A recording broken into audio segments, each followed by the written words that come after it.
Buenas noches, hermanos, Dios les bendiga y les guarde. Hoy vamos a ver el último vídeo de esta serie de tres capítulos sobre el plan eterno de Dios para con su Hijo, nuestro Señor Jesucristo, toda la simbología, toda la tipología del Cordero, como el Cordero de Dios que quita el pecado del mundo, como al comienzo Dios nos dio el ejemplo del Cordero, de cómo la sangre del Cordero nos iba a limpiar en un futuro, simbolizado por ejemplo, en todo lo que el Levítico dice sobre la ofrenda de animales, aunque no hemos entrado a fondo en eso porque es un tema muy grande de estudiar en sí mismo, pero vimos, por ejemplo, como en Génesis, Dios cubrió el pecado de Adán y de Eva con la piel de un cordero, cómo se agradó de la ofrenda de Abel porque era un cordero y Dios así había dado las instrucciones de que la ofrenda que había que darle a él no eran plantas ni otra serie de cosas que a nosotros se nos ocurriese, sino un cordero, no por capricho, sino para enfocarnos a la simbología de lo que había de venir, que era el cordero de Dios que quita el pecado del mundo, nuestro Señor Jesucristo, con su muerte expiatoria en la cruz. Luego también vimos cómo cuando Dios dijo a Abraham que fuera a sacrificar a Isaac para, en cierto modo, probar si su fe era cierta, pero también, como comenté en ese vídeo, de que lo importante era que no se dejasen contagiar de los sacrificios de seres humanos que hacían los cananeos a sus dioses, a Moloch, a Baal, y que no cogieran esa costumbre de sacrificar a sus hijos. Dios le dijo a Abraham, Dios proveerá el cordero.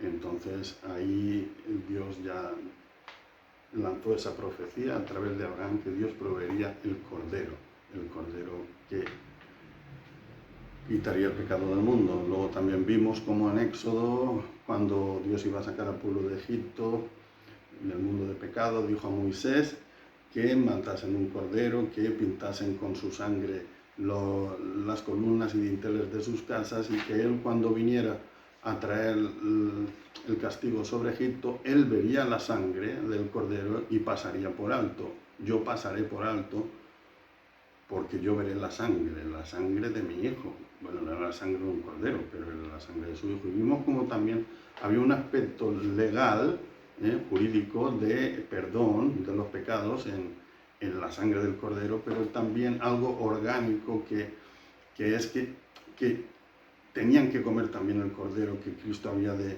vivir en ellos, en nosotros mismos, cuando Dios Hijo, cuando nuestro Señor Jesucristo subió después de su resurrección al cielo, dice, estoy con vosotros hasta el fin del mundo, estoy en vosotros a través del Santo Espíritu de Dios que derramó en el Pentecostés y que sigue derramando sobre todos sus hijos.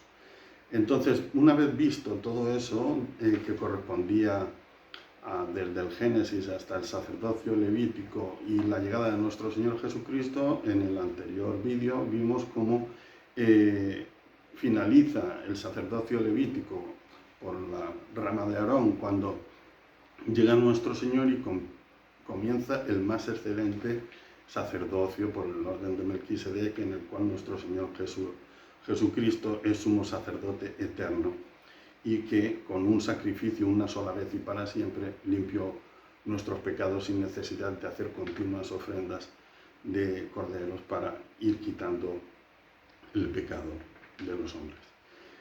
En el vídeo de hoy, como les comenté, íbamos a ver, ya vimos el pasado, el presente y ahora vamos a ver el futuro.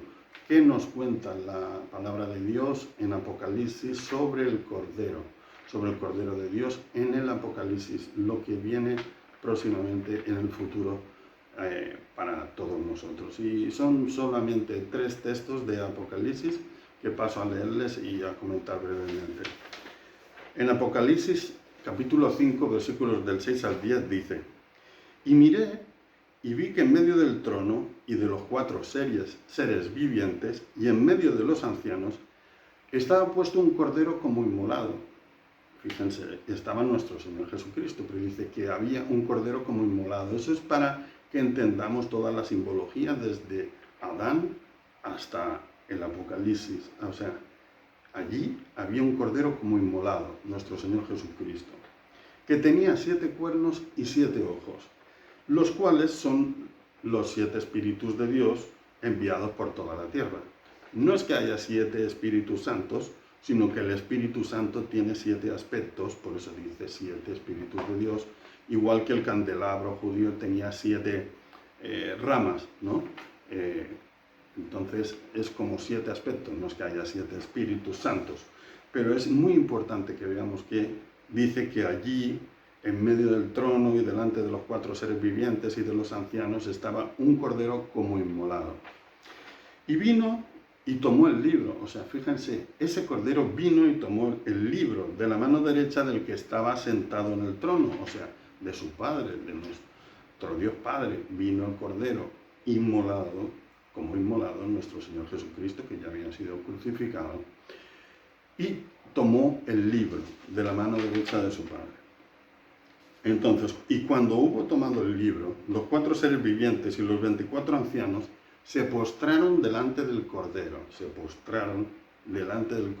porque era Dios Hijo y iba a hacer lo que desde siempre su Padre había planeado. Su Padre le había de entregar el reino. Y ahí comienza, con la apertura del libro. Todos tenían arpas y copas de oro llenas de incienso, que son las oraciones de los santos. O sea, fíjense que, y lo dice muchas veces la palabra, lo importante no es el recipiente, sino el contenido. O sea, da igual que fueran copas de oro y que estuvieran llenas de incienso. Si eso agradaba a Dios, no era ni por el oro ni por el buen olor del incienso. Copas de oro llenas de incienso, que son las oraciones de los santos. Las oraciones de los santos sí son de olor fragante a Dios. Por mucha copa de oro y mucho incienso que se ponga, si las oraciones son de personas que se dedican a hacer siempre lo contrario de lo que Dios dice, no que no pequemos, todos pecamos, pero para eso está el arrepentimiento, para arrepentirnos, pedir perdón a Dios, y en ese momento somos limpios y pasamos a ser santos. Si de verdad nos arrepentimos, si tenemos un cambio de mente, una metanoia, que es un cambio de mente y de paradigma, ¿no? Amparados en la misericordia de Dios, en su gracia y en la muerte expiatoria de nuestro Señor Jesucristo. Entonces le dicen a Jesús: digno eres de tomar el libro y de abrir sus sellos, los sellos del Apocalipsis, porque tú fuiste inmolado. Vean cómo recuerdan que Jesús fue inmolado en la cruz. Y con tu sangre nos has redimido. O sea, de nuevo la simbología. La sangre del Cordero limpia los pecados. Y le dicen a Jesucristo: porque tú fuiste inmolado y tu sangre nos limpia. Nos has redimido para Dios. Y ahora fíjense esto que dice: nos has redimido para Dios de todo linaje y lengua y pueblo y nación. O sea, Dios salva a todo aquel que cree en su Hijo, en la muerte expiatoria de su Hijo, en su muerte y en su resurrección. En todo aquel hombre, mujer, y todo aquel hijo de Dios que muera el viejo hombre y nace al nuevo hombre, muerte y resurrección. Todo aquel que hace eso, da igual que es el pueblo, lengua, nación que sea, Dios no hace distinción, Dios no hace acepción de personas. ¿Dios es el Dios de Israel? Por supuesto que sí. ¿Dios es el Dios de Judá? Por supuesto que sí. Pero, como bien dice la palabra, ya no habrá judío ni griego, ni hombre ni mujer, ni esclavo ni libre. Porque en los tiempos de Israel, las únicas personas que creían en Dios, en Yahvé, era el pueblo de Israel. Obviamente ese era el pueblo de Dios. ¿Quién más iba a ser el pueblo de Dios si nadie creía en Dios? Pues los únicos que creían eran el pueblo de Dios. Pero después, cuando llegó nuestro Señor Jesucristo y se llevó el Evangelio, las buenas nuevas de salvación, a toda la tierra, los 4 puntos cardinales de la tierra, y cuando eso se complete, ahí ya finaliza la evangelización de todo el mundo, y ahí seremos tomados todos los hijos de Dios, de cualquier tribu, pueblo, lengua, nación. Y nos has hecho para nuestro Dios reyes y sacerdotes, y reinaremos sobre la tierra. Fíjense en las promesas que hay para todos nosotros. Ya no vamos a estar pasando las penalidades que muchos hemos de pasar, las enfermedades, a veces las carencias. Nos va a hacer, bueno, dice reyes y sacerdotes, aunque en el griego yo diría que dice un reino sacerdotal. Va a hacer de todos nosotros un reino sacerdotal, en el que todos seremos sacerdotes del Dios Altísimo, y reinaremos sobre la tierra. Seremos coherederos. El heredero es Cristo, obviamente el Hijo hereda del Padre, pero nosotros seremos coherederos con Cristo. Él lo ha tenido a bien así, no lo merecemos, pero Dios así lo ha querido y Cristo así lo quiere. Pasamos ahora a Apocalipsis 9, del 9 al 17.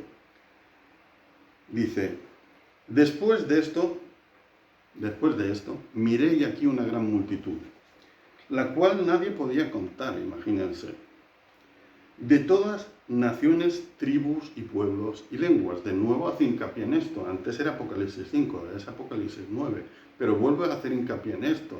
No dice que sea el pueblo de Israel, dice de toda nación, tribu, pueblo y lengua. Una multitud que no se podía contar, que estaban delante del trono y en la presencia del Cordero. De nuevo en la presencia del Cordero. Podría haber dicho en la presencia de Dios Hijos, en la presencia de Jesucristo, pero dice en la presencia del Cordero, para que veamos el cumplimiento de todo el plan de Dios desde Génesis hasta Apocalipsis, con la simbología del Cordero que había de ser inmolado para nuestra salvación, para limpiar nuestros pecados. Continuamos.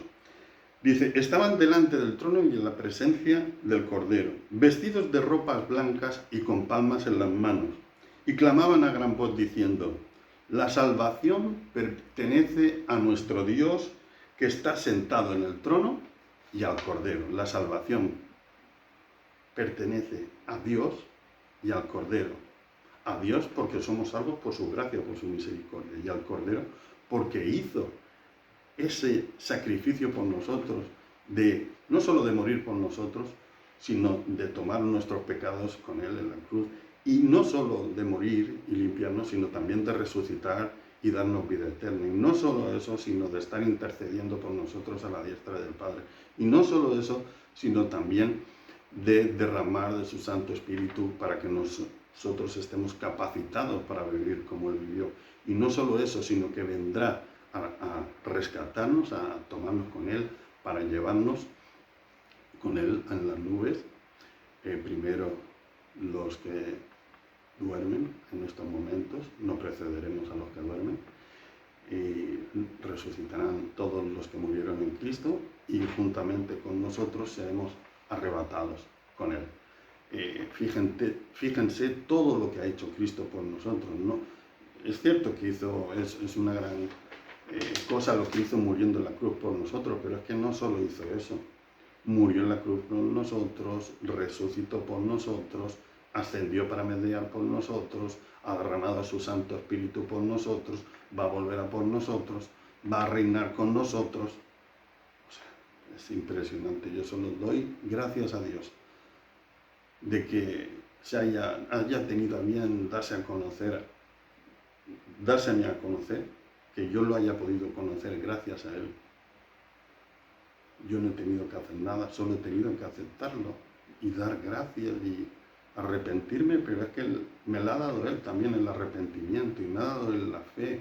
Lo ha hecho del todo. Es solo decir sí. Es como si viene alguien con un regalo y viene: miren, hay este regalo para usted, ¿lo quiere? Sí. ¿Qué tengo que hacer? Nada, firme aquí y ya está. O sea, es simplemente amar a Dios y dejarte llenar de su amor y amar al prójimo. No hay que hacer nada más, no hay que estudiar, no hay que trabajar de sol a sol, no hay que entrenarse como para una olimpiada, no es eso, es dejarte amar por Dios y amar a Dios y al prójimo. Bueno, continúo porque si no me desvío. Entonces decíamos,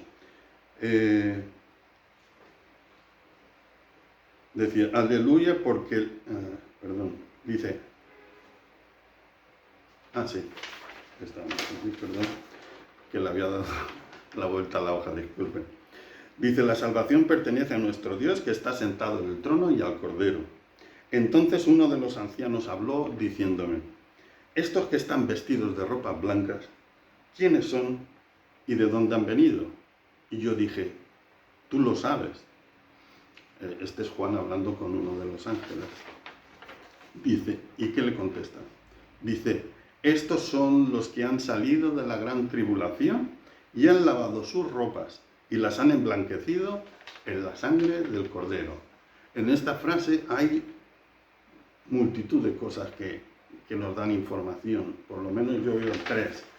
Uno dice, estos son los que han salido de la gran tribulación. Como comprenderán, para salir de algún sitio hay que estar en ese sitio. Para salir de mi casa yo tengo que estar en mi casa, no puedo salir de mi casa si no estoy en mi casa. Para salir de un tren hay que estar en el tren. Entonces, para salir de la gran tribulación hay que estar en la gran tribulación. Yo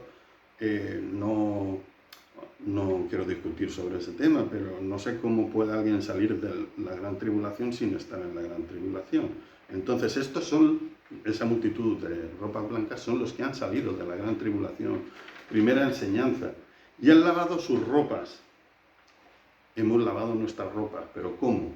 Nosotros mismos hemos cogido algún producto de limpieza y lo hemos limpiado. No, el hombre no puede limpiarse a sí mismo. Dice, y las han emblanquecido sus ropas en la sangre del Cordero. O sea, la sangre del Cordero es la que nos ha limpiado. Igual que Dios dijo, yo veré la sangre y pasaré por alto. Esa sangre es la que nos ha limpiado y nos ha hecho la multitud de ropas blancas. Si no, nunca podríamos haber emblanquecido nuestras ropas. Pero Dios es así de bueno.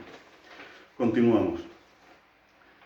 Por eso, dice esta multitud, por eso están delante del trono de Dios y le sirven día y noche en su templo. Y el que está sentado sobre el trono extenderá sobre ellos su tabernáculo. Y ya no tendrán hambre ni sed, ni el sol caerá más sobre ellos ni calor alguno. Fíjense qué maravilla, las promesas de Dios son siempre ciertas y verdaderas y se cumplen. Todas las penalidades que vivimos en esta tierra, y luego no tendremos hambre, ni sed, ni enfermedad, ni calor por el sol, ni frío, ni nada. Porque el Cordero, ¿por qué pasará eso? Pues porque el Cordero que está en medio del trono los pastoreará, nos pastoreará, y nos guiará a fuentes de agua de vida eterna, que solo el Cordero nos puede dar. Y Dios enjugará toda lágrima de los ojos de ellos. Gloria a Dios, bendito sea nuestro Señor. Y el último texto está en Apocalipsis 19, voy a leer solo de los versículos 5 al 9. Dice así, y salió del trono una voz que decía, alabad a nuestro Dios todos sus siervos y los que le teméis, así pequeños como grandes. Y oí como la voz de una gran multitud, cuando habla en la Biblia de grandes multitudes o de ejércitos, dice también como ruido de muchas aguas. Vamos a verlo. Dice, y oí como la voz de una gran multitud, como el estruendo de muchas aguas, y como la voz de grandes truenos que decían, aleluya, porque el Señor nuestro Dios Todopoderoso reina. Aleluya, porque nuestro Dios Todopoderoso reina.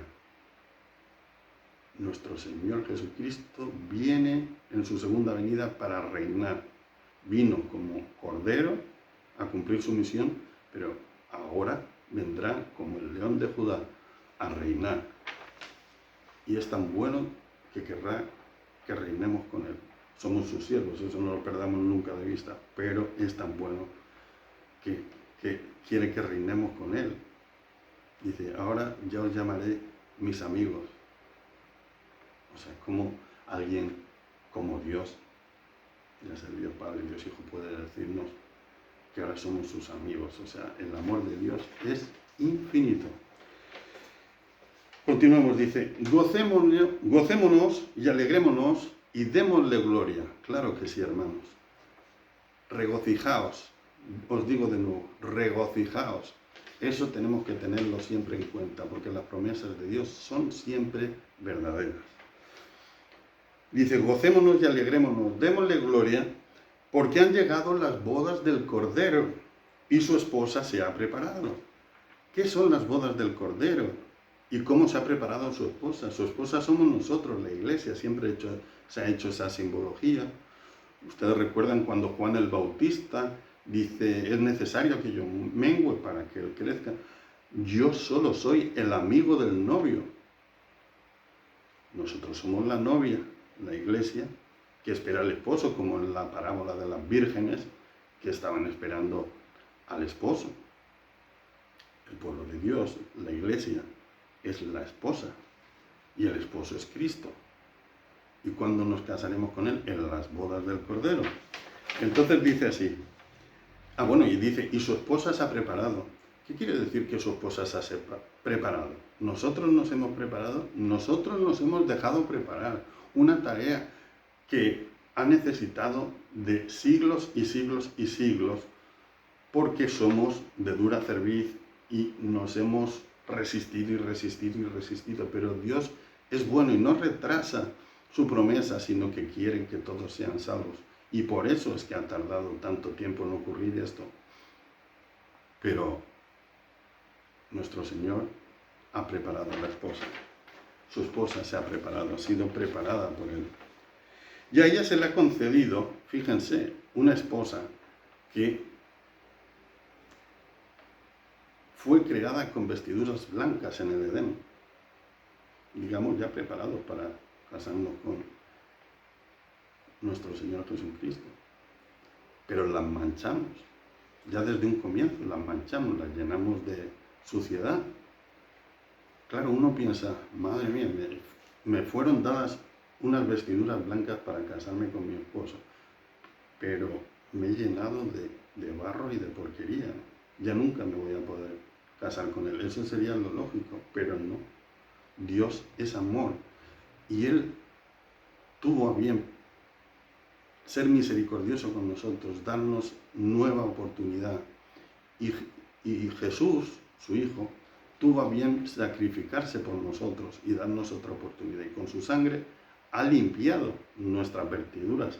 Y entonces dice que se nos ha concedido que nos vistamos de lino fino, limpio y resplandeciente. A pesar de haberlo manchado, ahora se nos ha concedido vestirnos de lino fino, limpio y resplandeciente. Porque el lino fino es las acciones justas de los santos. Y para finalizar dice, y el ángel me dijo, escribe, bienaventurados los que son llamados a la cena de las bodas del Cordero. Bienaventurados son los llamados a la cena de las bodas del Cordero. Ahí somos llamados la iglesia, la amada de Dios, la amada de Cristo, la esposa, que desea encontrarse con su esposo y casarse en las cenas de la boda del Cordero. Y me dijo, el ángel me dijo, bienaventurados todos los llamados a la cena de las bodas del Cordero, y me dijo, estas palabras, verdaderas palabras de Dios son. Estas palabras son palabras verdaderas de Dios. Aleluya, gloria a Dios, hermano.